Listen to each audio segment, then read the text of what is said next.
প্রিয় দর্শক সবাইকে স্বাগত জানাচ্ছি এনটিভি নিয়মিত স্বাস্থ্য বিষয়ক আয়োজন স্বাস্থ্য প্রতিদিন অনুষ্ঠানে। আপনাদের সাথে আছি আমি ডাক্তার সামিউল আওয়াল স্বাক্ষর। প্রতিদিনের মতো আজও আমরা একটি গুরুত্বপূর্ণ বিষয় নিয়ে কথা বলবো। আজ আমাদের আলোচনার বিষয় প্যারাথাইরয়েডের সমস্যা। এই গুরুত্বপূর্ণ বিষয়টি নিয়ে আলোচনা করবার জন্য আজ আমাদের সাথে স্টুডিওতে রয়েছেন একজন বিশেষজ্ঞ চিকিৎসক।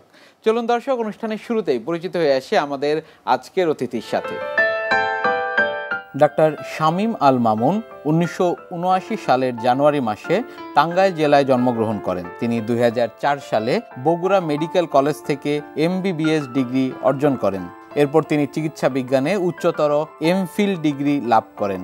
বর্তমানে তিনি ঢাকা মেডিকেল কলেজ ও হাসপাতালের নিউক্লিয়ার মেডিসিন বিভাগের বিভাগীয় প্রধান হিসেবে কর্মরত।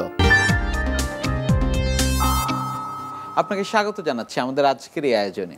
আপনাকে ধন্যবাদ, সেই সাথে এনটিভির অগণিত দর্শককে আমার শুভেচ্ছা। স্যার, প্যারাথাইরয়েডের সমস্যা, একেবারে অনুষ্ঠানের শুরুতে আপনার কাছে যে বিষয়টি জানা রয়েছে সেটি হচ্ছে প্যারাথাইরয়েডের সমস্যাগুলো কি কি? থাইরয়েড যেমন একটি এন্ডোক্রাইন গ্রন্থি, যেখান থেকে হরমোন তৈরি হয়, প্যারাথাইরয়েড সেরকম এন্ডোক্রাইন গ্রন্থি। থাইরয়েড যেমন একটা থাকে, কিন্তু প্যারাথাইরয়েড থাকে হচ্ছে চারটা গ্রন্থি। কোথায় থাকে আপনাকে জানতে হবে। ঠিক আমরা যেখানে বলি যে থাইরয়েড থাকে, প্রজাপতির মতো একটা গ্ল্যান্ড, তার ঠিক পিছনে চারটা গ্রন্থি থাকে। সাইজগুলো খুব ছোট, আমরা বলি মটর দানার মতো। এক একটা সাইড 2 থেকে 3 মিলিমিটার হয়, ওজনটাও খুব কম। দেখা গেছে 30 থেকে 60 মিলিগ্রাম এক একটার গ্রাম একটার ওজন হয়। তাহলে ছোট্ট একটা গ্রন্থি, সেখান থেকে আমাদের শরীরের যে বিভিন্ন ফাংশন করে, সেই ফাংশন করার জন্য একটা গুরুত্বপূর্ণ হরমোন এখান থেকে আসে। সেই হরমোনটার নাম হচ্ছে প্যারাথাইরয়েড হরমোন। সেই প্যারাথাইরয়েড হরমোন আপনার শরীরের বিভিন্ন ধরনের কাজ করে থাকে। সেই কাজগুলো যদি দেখা গেছে যে সেই কাজগুলো ঠিকমতো সে যদি করতে না পারে, তাহলে কি হবে, আপনার শরীরে নানান রকমের সমস্যা দেখা দিবে। তাহলে আমরা প্রথমে জানলাম প্যারাথাইরয়েড আসলে কোনো একটা এন্ডোক্রাইন গ্রন্থি, যেখান থেকে একটা হরমোন তৈরি হয়, যার নাম হচ্ছে প্যারাথাইরয়েড হরমোন। স্যার, প্যারাথাইরয়েডের সমস্যাগুলো কি কি? যেসব গ্রন্থিগুলো হরমোন তৈরি করে, তাদের ক্ষেত্রে একটা বড় সমস্যা যে হরমোনের পরিমাণ কম হতে পারে, আবার বেশি হতে পারে। তাহলে প্যারাথাইরয়েড হরমোন যদি বেশি তৈরি হয়, আমরা বলি হাইপার প্যারাথাইরয়েডিজম। আবার যদি প্রয়োজনের তুলনায় অর্থাৎ নর্মালের থেকে কম তৈরি হয়, আমরা বলি হাইপো প্যারাথাইরয়েডিজম। এই রোগটাই প্যারাথাইরয়েড গ্রন্থির ক্ষেত্রে সবচাইতে বেশি হয়। এখন এই রোগটার কারণ খুঁজতে গেলে বিভিন্ন ধরনের রোগ তখন বেরিয়ে আসে। তার আগে বলা দরকার যে প্যারাথাইরয়েড হরমোন আসলে করেটা কি। যে আমি এটা নিয়ে কথা বলতেছি, আমি যদি নর্মাল কাজটা না বুঝতে পারি, তাহলে তো রোগকে আমি বুঝতে পারবো না। তাহলে প্যারাথাইরয়েড হরমোন আমাদের শরীরে ক্যালসিয়াম যে একটা মিনারেল থাকে, সেটা কিন্তু একটা বিরাট ভূমিকা পালন করে। বিশেষ করে আপনার মাসেল ফাংশন, নার্ভের ফাংশন, আপনার কিডনির ফাংশন, আপনার সবচেয়ে বড় ব্যাপার আপনার হাড়ের যে গঠন, সেই হাড়ের গঠনে একটা গুরুত্বপূর্ণ ভূমিকা পালন করে এই ক্যালসিয়াম। এই ক্যালসিয়ামের উঠা বাড়া অর্থাৎ কমা এবং বাড়া, এই যে একটা বাড়তি কাজ ক্যালসিয়ামের ক্ষেত্রে, সেটাকে নিয়ন্ত্রণ করে এই প্যারাথাইরয়েড হরমোন। তাহলে কি হবে, প্যারাথাইরয়েড বেশি হলে ক্যালসিয়ামের পরিমাণ রক্তে বেড়ে যাবে, আবার প্যারাথাইরয়েড কম হলে রক্তে ক্যালসিয়ামের মাত্রা অনেক কমে যাবে। প্যারাথাইরয়েডের সমস্যা যাদের রয়েছে, একেবারে শুরুর দিকে কি কি লক্ষণ উপসর্গ থাকে? আমরা সবসময় দেখা গেছে যে কিছু কিছু রোগীর ক্ষেত্রে আমরা সবসময় বলি যে আপনার রোগ এক জায়গায়, লক্ষণটা ঠিক আরেক জায়গায়। আমি 3টা জায়গায় মেইনলি আমাদেরকে আসলে লক্ষণ নিয়ে আসে। আমি বলছিলাম যে ক্যালসিয়াম কি করে, আপনার হাড়ের গঠনে সাহায্য করে। হাড়ের মেইন মিনারেলটাই হচ্ছে ক্যালসিয়াম। তাহলে এই ক্যালসিয়ামের দেখা গেছে যে প্যারাথাইরয়েড হরমোন যদি শরীরে বেড়ে যায়, তাহলে কি হবে, এই হাড়ের গঠনে বিপদ তৈরি করবে। তখন আপনার হাড্ডিতে কি হবে, হাড়ে প্রচণ্ড ব্যথা হবে, আপনার হাড় ক্ষয় হবে। একটা ব্যাপার হতে পারে হাড়ের ক্ষেত্রে, অহরহ মানুষ কিন্তু এখন হাড় ক্ষয় নিয়ে আসতেছে, হাড়ের ব্যথা নিয়ে আসতেছে। আমরা কখনো ধারণা করছি এটা প্যারাথাইরয়েড হরমোনের জন্য হতে পারে। দ্বিতীয় জিনিস, কিছু কিছু ক্ষেত্রে প্যারাথাইরয়েড হরমোন কি করে, তা আমাদের খাদ্যনালীর থেকে ভিটামিন ডি এবং ক্যালসিয়াম, ভিটামিন ডি এর সাহায্যে ক্যালসিয়ামকে সেখান থেকে অর্থাৎ খাদ্যনালী থেকে রক্তে পৌঁছাতে সাহায্য করে। সেখানে যদি দেখা গেছে তার সমস্যাটা হয়, তাহলে কি হবে, আপনি পেট ব্যথা নিয়ে আসতে পারেন, বমি নিয়ে আসতে পারেন। আরেকটা ব্যাপার, ক্যালসিয়াম মাত্রা শরীরে বেশি হলে কি হয়, বিভিন্ন জায়গায় পাথর হয়। তাহলে একটা রোগী দেখা গেছে তার কিডনিতে পাথর হলো, কারণটা কিন্তু কিডনিতে না, অন্য জায়গায় হতে পারে। সেটা হাইপার প্যারাথাইরয়েডিজম বা প্যারাথাইরয়েড গ্রন্থির জন্য হতে পারে। আর একজনের দেখা যায় গলব্লাডারে একটা স্টোন হলে পিত্তথলিতে পাথর হরহ নিয়ে আসে, তাহলে সেক্ষেত্রেও হতে পারে। সেক্ষেত্রে লক্ষণগুলো কি হতে পারে, তার পেটে ব্যথা হতে পারে, বমি হতে পারে, জ্বর হতে পারে, নানান ধরনের সমস্যা নিয়ে আসতে পারে। আরেকটা বড় ব্যাপার ঘটে, শরীরে বিভিন্ন জায়গায় কিন্তু এই ক্যালসিয়াম কি হতে পারে, জমা হতে পারে। এই জমা হলে বিভিন্ন অঙ্গের ক্ষেত্রে নানান ধরনের সমস্যা হতে পারে। আপনার রক্তনালীতে জমা হতে পারে, আপনার ফুসফুসে জমা হতে পারে, আপনার কিডনিতে জমা হতে পারে। জমা হলে এক একটা অঙ্গের স্পেসিফিক প্রবলেম তৈরি করে এবং সেই অঙ্গের সমস্যা নিয়ে রোগীগুলো আমাদের কাছে আসে। প্যারাথাইরয়েডের সমস্যা কেন হচ্ছে? প্যারাথাইরয়েডের সমস্যা দুই ধরনের সমস্যা হয়। একটা প্যারাথাইরয়েডের নিজের জন্য হয়, এটাকে আমরা বলি প্রাইমারি হাইপার প্যারাথাইরয়েডিজম, মানে হাইপার প্যারাথাইরয়েডিজম নিয়ে আপনার সাথে কথা বলতেছিলাম। আরেকটা হচ্ছে প্যারাথাইরয়েড নিজের জন্য হচ্ছে না, অন্য কোনো অঙ্গের জন্য অন্য কোনো কারণে হচ্ছে, সেটা বলি আমরা সেকেন্ডারি হাইপার প্যারাথাইরয়েডিজম। তো এখন প্যারাথাইরয়েড যদি দেখা নিজের জন্য হয়, তো প্যারাথাইরয়েডে দুইটা ব্যাপার করতে পারে। একটা ব্যাপার প্যারাথাইরয়েডে কোনো টিউমার থাকতে পারে, আমরা প্যারাথাইরয়েড অ্যাডেনোমা বলি, সেটাই মেন কারণ। আরেকটা কারণ হতে পারে যে প্যারাথাইরয়েড গ্ল্যান্ডটা বড় হয়ে যেতে পারে, আমরা প্যারাথাইরয়েড হাইপারপ্লাসিয়া বলি। এই দুইটা ব্যাপার মেন হতে পারে যে এইখানে এই টিউমারজনিত কারণে বা গ্রন্থি ফুলে যাওয়ার কারণে হাইপার প্যারাথাইরয়েডিজম হতে পারে। আরেকটা ব্যাপার যে না, হাইপার প্যারাথাইরয়েড গ্ল্যান্ডের কোনোই সমস্যা নাই, আপনার কিডনিতে সমস্যা, আমরা বলি ক্রনিক কিডনি ডিজিজ, সিকেডি যেটা বলা হয়। দেখেন সিকেডিতে কিন্তু হাইপার প্যারাথাইরয়েডিজমের একটা সমস্যা সবসময় পাওয়া যায়। দেখেন কোথায় আপনি গেলেন নেফ্রোলজিস্টের কাছে, আপনার কিডনির সমস্যা নিয়ে, কিডনি কাজ করতেছে না, আর আপনার রোগটা ধরা পড়লো যে আপনার হাইপার প্যারাথাইরয়েডিজম থাকতে পারে। আরেকটা ব্যাপার থাকতে পারে, আমরা যেটা বলি যে যেহেতু ভিটামিন ডি লাগে, এই প্যারাথাইরয়েড ক্যালসিয়াম শরীরে ঢুকতে, আপনার রক্তের মধ্যে ঢুকতে কী লাগে, ভিটামিন ডি প্রয়োজন হয়। কারো শরীরে যদি ভিটামিন ডি এর মাত্রা কম থাকে তাহলে কি হবে, তার হাইপার প্যারাথাইরয়েডিজম হতে পারে। আরও বেশ কিছু ডিজিজ আছে যে ডিজিজগুলোর জন্য আপনার এই রক্তে ক্যালসিয়ামের মাত্রা বেড়ে যেতে পারে এবং প্যারাথাইরয়েডে একটা সেকেন্ডারি ইফেক্ট হতে পারে, যেমন সার্কোডিজিস আছে, যে কোনো ধরনের ক্যান্সার আছে, মাল্টিপল মায়োলোমা আছে। এই ধরনের রোগীদের ক্ষেত্রে আপনারা কিন্তু অহরহ ক্যালসিয়াম বেশি পাই। চিকিৎসকের কাছে যাওয়ার পর পরীক্ষা নিরীক্ষার কি কি প্রয়োজন রয়েছে? আমি বললাম যে আসলে আপনি তো গলায় রোগ নিয়ে আসেন, সমস্যা পেটে, সমস্যা হাড়ে, সমস্যা আপনার কিডনিতে। এই প্রবলেমগুলো চিকিৎসকের দায়িত্ব হচ্ছে যে এই রোগীগুলার প্রথমে একটা ক্যালসিয়াম লেভেল করে দেখা, যা তার রক্তে ক্যালসিয়ামের মাত্রাটা কতটুকু। এটা যদি নর্মাল লেভেলে যেতে অনেক বেশি হয়, অবশ্যই তাকে এই প্যারাথাইরয়েড হরমোন অবশ্যই তাকে পরীক্ষা করতে হবে। পরীক্ষা করার পর এই যে আমি পরীক্ষা করলাম, তার প্যারাথাইরয়েড হরমোন বেশি পেলাম, তার ক্যালসিয়াম বেশি পেলাম, এখন আমাকে কারণ খুঁজতে হবে কেন তার এই হাইপার প্যারাথাইরয়েডিজমটা হচ্ছে। সেক্ষেত্রে অনেক ধরনের পরীক্ষা নিরীক্ষা চিকিৎসক করে থাকে। যে বলছিলাম আপনাকে যে যেহেতু প্যারাথাইরয়েড গ্ল্যান্ড গলার এখানে থাকে, ছোট্ট, খুবই ছোট্ট, এগুলো সহজে আইডেন্টিফাই করা যায় না। একটা আলট্রাসোনোগ্রাফি যদি আপনি গলার করেন তাহলে নর্মালি একটা প্যারাথাইরয়েড আপনি দেখতেই পাবেন না। তাহলে যদি কোনো সময় বড় হয়ে যায়, বিভিন্ন ধরনের চিকিৎসা করি। এর একটা সিটি স্ক্যান করতে পারি, আমরা বলি মাল্টি ডাইমেনশনাল সিটি করি। আমরা নিউক্লিয়ার মেডিসিনে আরেকটা পরীক্ষা করি। অনেক ক্ষেত্রে দেখা গেছে যে এরকম রোগীর ক্ষেত্রে যে নিউক্লিয়ার মেডিসিনে স্ক্যান করা হয়, প্যারাথাইরয়েড সিস্টেমে বি স্ক্যান বলি আমরা, এই সিস্টেমে বি একটা স্ক্যান করি। স্ক্যান করলে এই প্যারাথাইরয়েড গ্ল্যান্ডের যে বড় হয়ে গেছে বা এর একটা টিউমার হয়েছে সেটাকে সহজেই আমরা আইডেন্টিফাই করতে পারি। যেহেতু তখন আইডেন্টিফাই হয়ে গেলে এর চিকিৎসাটা অনেক সহজ হয়। কাউন্সিলিংটি আপনারা কিভাবে করে থাকেন পরীক্ষা নিরীক্ষার পর? পরীক্ষা নিরীক্ষার পর ধরা পড়লো যে আসলে কজ, কারণ আমি আপনাকে বলছিলাম এটা প্রাইমারি না সেকেন্ডারি। প্রাইমারি হতে পারে, প্রাইমারি হয়ে গেলে আমরা কারণ খুঁজে পেলাম যে তার প্যারাথাইরয়েড গ্ল্যান্ডে একটা অ্যাডেনোমা আছে, তাহলে কি একটা টিউমার আছে, সেটা আপনাকে অবশ্যই অপারেশন করতে হবে। দেখেন একটা অপারেশনের মাধ্যমে আপনার শরীরে এত সমস্যাগুলোকে আপনি দূর করতে পারেন না। কোন বিশেষজ্ঞ যারা আছে তারা এই অপারেশনগুলো করে এবং অপারেশন করলে এই রোগীগুলো সম্পূর্ণ ভালো হয়। বিষয়টি নিয়ে আলোচনা কিভাবে করে থাকেন বা তাদের বোঝার জন্য হচ্ছে এই যে ব্যাপারগুলো ঘটলো প্রত্যেকটাকে আপনাকে কাউন্সেলিং করতে হবে। এই যে আমি যেভাবে আপনাকে কথা বলতেছিলাম যে আপনার শরীরে কি হয়েছে, প্যারাথাইরয়েড গ্ল্যান্ডে একটা টিউমার হয়েছে, নট ক্যান্সার। ক্যান্সার হতে পারে না সেটা আমি তাকে আইডেন্টিফাই করলাম, দেখলাম যে একটা টিউমার হচ্ছে। এই টিউমারটা যদি কেটে ফেলি তাহলে আপনার কিডনিতে স্টোন হবে না, আপনার হাড়ের ক্ষয় হবে না, আপনার পিত্তথলিতে পাথর হবে না, এই যে ব্যাপারগুলো হবে না, ভবিষ্যতে কিডনিজনিত কোনো জটিলতা আপনার হবে না। তাহলে কী হবে, এই টিউমারটা অপারেশন করলে আপনি রোগ থেকে মুক্তি পাবেন। প্যারাথাইরয়েডের সমস্যা নির্ণয় করা হয়ে গিয়েছে চিকিৎসকের কাছে, পরবর্তীতে কি কি চিকিৎসা পদ্ধতি রয়েছে? যেটা একটা অ্যাডেনোমার জন্য হতে পারে। 2 নম্বর হচ্ছে যে অন্য যে কারণগুলো বলছিলাম আমরা, যে আপনার কিডনির সমস্যা থাকতে পারে, আপনার ভিটামিন ডি ডেফিসিয়েন্সি থাকতে পারে। যদি কিডনির সমস্যা থাকে নেফ্রোলজিস্টটাকে ম্যানেজ করবেন। দেখেন দুইটা প্রাইমারি আর সেকেন্ডারির মধ্যে মেন ডিফারেন্সটা হচ্ছে একটাতে ক্যালসিয়াম অনেক বেড়ে যায় আর সেকেন্ডারিতে ক্যালসিয়াম লেভেলটা কিন্তু ওই পরিমাণে মারে না, তখন এই রোগীগুলো কিন্তু ক্যালসিয়াম সাপ্লিমেন্ট প্রয়োজন হয়। আর প্রাইমারিতে আমরা যেটা বলছিলাম যে আপনি একটা টিউমারকে অপারেশন করে ফেললেন, আপনার রোগটা ভালো হয়ে গেল।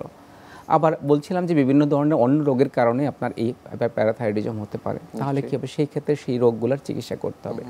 মেন সমস্যা যেখানে চিকিৎসার ক্ষেত্রে আমরা যে জটিলতাগুলোতে পড়ি সেটা হচ্ছে যে আমাদের দেশে এখন কিন্তু ক্যালসিয়াম খুব অ্যাভেলেবল। দেখবেন যে সব মানুষের দোকান থেকে ক্যালসিয়াম কিনে খাচ্ছে। একটা রোগীর ক্যালসিয়াম বেশি না কম সেটা না জেনে তাকে ক্যালসিয়াম দেওয়াটা আত্মঘাতী। অহরহ দেখবেন যে ক্যালসিয়ামের বিজ্ঞাপন নাই, ক্যালসিয়াম দোকানদাররা জানান এরকম ক্যালসিয়ামের অভাব নেই, হুড়ি খাচ্ছে।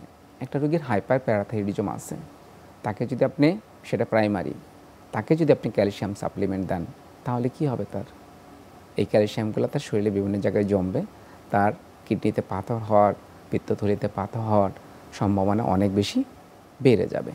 তাহলে কি হবে, সেক্ষেত্রে আপনার কিন্তু প্রপার চিকিৎসাটা হলো না।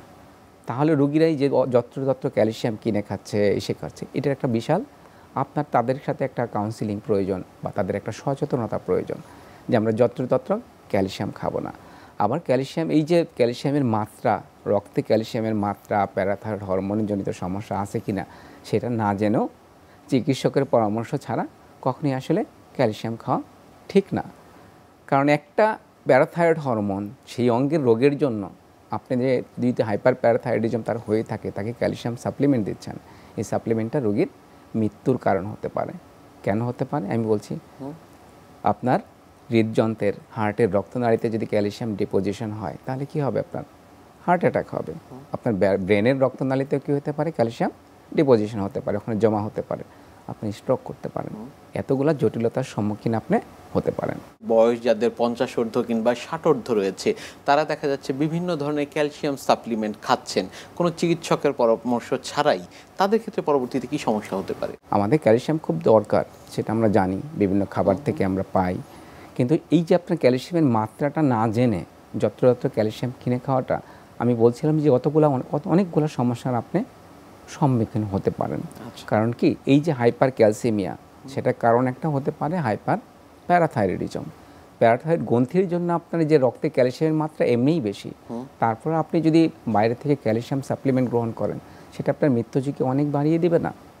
এই মৃত্যু ঝুঁকির কারণটা আপনি যত্রতত্র কিনে অনেকেই জানেই না আসলে, যে তার দেখা গেছে ক্যালসিয়াম খাচ্ছে, হঠাৎ তার একটা হার্ট অ্যাটাক হলো, সে ক্যালসিয়াম কিনে খাচ্ছে, হঠাৎ তার কিডনিতে স্টোন ধরা পড়লো, তার কিডনিটাকে নষ্ট করে দিল।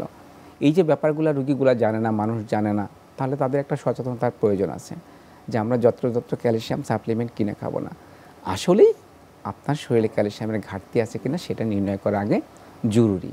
যদি ঘাটতি থাকে সেক্ষেত্রেও প্যারাথাইরয়েডের একটা রোগ হতে পারে, সেই রোগের নাম হচ্ছে হাইপোপ্যারাথাইরয়েডিজম, যেটা নিয়ে এসে করতেছিলাম। সেক্ষেত্রেও নির্ণয় করা যেতে পারে যে এই রোগের জন্য আপনার শরীরে ক্যালসিয়ামের মাত্রা কম আছে, সেক্ষেত্রে আপনি সাপ্লিমেন্ট নিতে পারেন। চিকিৎসকের পরামর্শে নানান ধরনের চিকিৎসা আমরা তখন দিয়ে থাকি। প্যারাথাইরয়েডের সমস্যার এই বিষয়গুলো নিয়ে আমরা আপনার কাছ থেকে আরও শুনবো, তবে তার আগে আমাদের এই অনুষ্ঠানে একটি নিয়মিত সেগমেন্ট হচ্ছে বিভিন্ন খাদ্যের পুষ্টি গুণাগুণ সম্পর্কে আমাদের দর্শকদের জানিয়ে দেওয়া। প্রিয় দর্শক, দেখছেন স্বাস্থ্য প্রতিদিন। কথা হচ্ছিল খুব গুরুত্বপূর্ণ একটি বিষয়, প্যারাথাইরয়েডের সমস্যা নিয়ে। অনুষ্ঠানে এ পর্যায়ে দেখে নেব বিভিন্ন খাদ্যের পুষ্টি গুণাগুণ সম্পর্কে আমাদের পুষ্টিবিদের কাছ থেকে। বর্তমান সময়ে হাইপোথাইরয়েডিজম একটি কমন প্রবলেম। ছোট থেকে বড় সব বয়সেই কিন্তু এই সমস্যাটি দেখা যায়।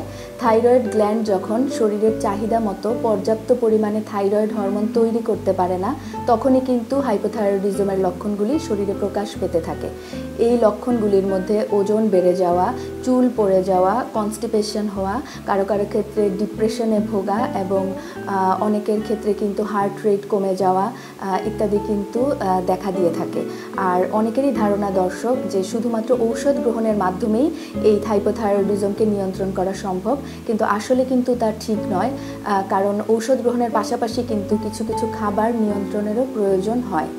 ব্রেড, সিরিয়াল, পাস্তা ইত্যাদি গ্লুটেন জাতীয় খাবার কিন্তু খাদ্য তালিকা থেকে বাদ দিতে হবে।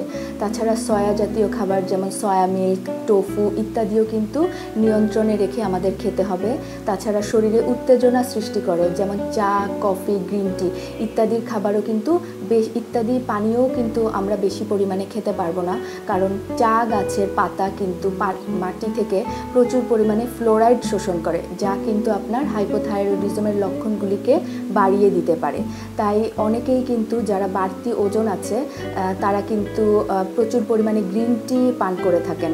তবে আমি বলবো যাদের এই গ্রিন টি পান করার অনেক বেশি অভ্যাস আছে তারা কিন্তু অবশ্যই এ ব্যাপারে সচেতন হবেন। প্রতিদিনের খাদ্য তালিকায় আপনি প্রচুর পরিমাণে আঁশ জাতীয় খাবার অন্তর্ভুক্ত করতে পারেন, কারণ যারা হাইপোথাইরয়েডিজমে আক্রান্ত তাদের কিন্তু ডাইজেশন এবং কনস্টিপেশনের সমস্যা থাকে, আর এই আঁশ জাতীয় খাবার কিন্তু আপনার ডাইজেশন এবং কনস্টিপেশন দূর করতে আপনাকে সাহায্য করবে। প্রতিদিন 8 থেকে 12 গ্লাস পানি পান করা উচিত, কারণ মেটাবলিজমের জন্য কিন্তু প্রচুর পানি প্রয়োজন হয়। হাইপোথাইরয়েডিজমের কারণে যেহেতু প্রচুর পরিমাণে ওজন বাড়ে, তাই দর্শক অবশ্যই আপনার প্রতিদিনের ডেইলি অ্যাক্টিভিটি একটু বাড়াতে হবে এবং সেই সাথে কিছু পরিমাণ এক্সারসাইজ করতে পারেন প্রতিদিন, তাহলেই কিন্তু আপনি আপনার ওজনটাকে একটু নিয়ন্ত্রণ করতে পারবেন। প্রতিদিন অন্তত 30 মিনিট ফ্রি হ্যান্ড এক্সারসাইজ করতে পারেন। কিছু স্পেসিফিক ফুড আছে যা কিন্তু থাইরয়েড ফাংশনে ইন্টারফেয়ার করে, যেমন ভেজিটেবলসের মধ্যে ব্রকলি, বাঁধাকপি, ফুলকপি, শালগম, বেগুন, পালং শাক ইত্যাদি, এবং ফ্রুটসের মধ্যে যেমন স্ট্রবেরি, পিচ, পিয়ার্স, গ্রেপস ইত্যাদি কিন্তু খুব বেশি পরিমাণে খাওয়া যাবে না। তাছাড়া artificial sweetener, soya sauce, mayonnaise ইত্যাদিও কিন্তু খুব বেশি পরিমাণে খাওয়া যাবে না। আর দর্শক খেয়াল রাখতে হবে এই খাবারগুলি যাতে আমাদের প্রতিদিনের খাদ্য তালিকায় না থাকে, তবে অকেশনালি মাঝে মাঝে এই খাবারগুলি খাওয়া যাবে। তাই যারা হাইপোথাইরয়েডিজমের সমস্যায় ভুগছেন তাদের উদ্দেশ্যে আমি বলবো অবশ্যই ঔষধ গ্রহণের পাশাপাশি কিন্তু খাবার নিয়ন্ত্রণের দিকেও খেয়াল রাখবেন, তাহলেই কিন্তু আপনি এই হাইপোথাইরয়েডিজমের সমস্যাকে নিয়ন্ত্রণ করতে পারবেন। শরীরে ক্যালসিয়ামের ঘাটতি রয়েছে, একজন ব্যক্তি কিভাবে বুঝতে পারবেন? প্রথম জিনিস হচ্ছে যে ক্যালসিয়ামের ঘাটতি, আপনার যে কথাগুলো বলতেছিলাম যে আসলে মানুষজন বুঝতে পারে না যখন শুধু অ্যাকুইট একটা কন্ডিশনে না পড়ে। আমি বলতেছিলাম হাইপোক্যালসিমিয়া বা ক্যালসিয়ামের ঘাটতি কমে যাওয়া, তার একটা বড় কারণ হতে পারে আপনার হাইপোপ্যারাথাইরয়েডিজম। নিশ্চয়ই সেই রোগটাকে আপনাকে অবশ্যই বাদ দিতে হবে। অন্যান্য ক্ষেত্রে যেটা আপনার হাড়ের ক্ষয়, যেটা যেহেতু আপনার হাড়ের ক্ষয় রোগ, যেটা আমাকে অস্টিওপোরোসিস বলি, হাড়ের ক্ষয় না, অর্থাৎ হাড়ের গঠনে ক্যালসিয়ামের গুরুত্বপূর্ণ ভূমিকা আছে। যখন রক্তের স্বাভাবিকের মাত্রার চেয়ে কম ক্যালসিয়াম তৈরি হয় তখন কি হয়, হাড় থেকে ক্যালসিয়ামগুলো বেরিয়ে আসে কি করে, হাড়টাকে দুর্বল করে দেয়। তাহলে কি হবে, আপনি হাঁটতে হাঁটতে পড়ে গেলেন, আপনার ফ্র্যাকচার হওয়ার চান্সটা অনেক বেশি থাকবে। একটা পেশেন্ট ফ্র্যাকচার নিয়ে আসছে, দেখা গেছে এজ 40, তার আসলে নর্মালি যেই ব্যথা পেয়ে সে হাড়টা ভেঙে গেছে, এটা ভেঙে যাওয়ার কথা না, কিন্তু তার ভেঙে গেছে। এই রোগীগুলোর ক্ষেত্রে ক্যালসিয়ামের মাত্রা, প্যারাথাইরয়েড হরমোনের মাত্রা অবশ্যই পরীক্ষা করতে হবে, যে তার ক্যালসিয়াম যে তার কমে গেছে এটার প্রকৃত কারণ আসলে কি, সেটা উদ্ধার করার পরই আসলে তার প্রকৃত চিকিৎসাটা হবে। আপনি প্লাস্টার করে দিলেন, রোগী চলে গেল, আবার কিছুদিন পর আবার পড়ে গিয়ে ভেঙে গেল, তাহলে তো ঠিক হলো না। অনেক ধন্যবাদ আপনাকে আমাদের আজকের এই অনুষ্ঠানে আসার জন্য। আপনাকেও ধন্যবাদ। প্রিয় দর্শক, এতক্ষণ দেখছিলেন স্বাস্থ্য প্রতিদিন। কথা হচ্ছিল খুব গুরুত্বপূর্ণ একটি বিষয়, প্যারাথাইরয়েডের সমস্যা নিয়ে। আশা করি আমাদের এই গুরুত্বপূর্ণ তথ্যগুলো আপনাদের অনেক বেশি উপকারে আসবে। অনুষ্ঠানের পর্যায়ে দেখে নেব কি থাকছে আগামী পর্বে স্বাস্থ্য প্রতিদিন অনুষ্ঠানে। ডিডিএইচ একটি সমস্যা আছে, যেটা জন্মের পরবর্তীতেই এটা ধরা পড়ে এবং দেখা যায় যে যখন বাচ্চাটি কোলে অবস্থান করে তখনই পায়ের ছোট বড় দেখা যায়। তার মানে হচ্ছে যে বাচ্চাটি মায়ের পেটে থাকা অবস্থাতেই এটা সরে গিয়েছিল, এটা একটা। 2 নম্বর হচ্ছে যখন আরেকটু বৃদ্ধি পায়, বয়স বৃদ্ধি পায়, তখন আমরা আরেকটি কন্ডিশন দেখতে পাই যে 4 থেকে 8 বছর বয়সে, এটার নাম হচ্ছে পার্থিস ডিজিজ। বিশ্বের যে কোনো প্রান্ত থেকে যে কোনো সময় আপনাদের পছন্দের অনুষ্ঠান স্বাস্থ্য প্রতিদিন দেখতে ভিজিট করুন আমাদের পূর্ণাঙ্গ ওয়েব পোর্টাল www.ntvbd.com এ। এছাড়া এনটিভি সব জনপ্রিয় অনুষ্ঠান ও খবরের আপডেট পেতে ভিজিট করুন আমাদের ইউটিউব চ্যানেল ও ভেরিফাইড ফেসবুক পেজে। আজ এখানেই শেষ করছি, আগামীতে আবারও দেখা হবে। সে পর্যন্ত আপনারা সবাই ভালো থাকুন, সুস্থ থাকুন, এনটিভির সাথেই থাকুন। আল্লাহ হাফেজ।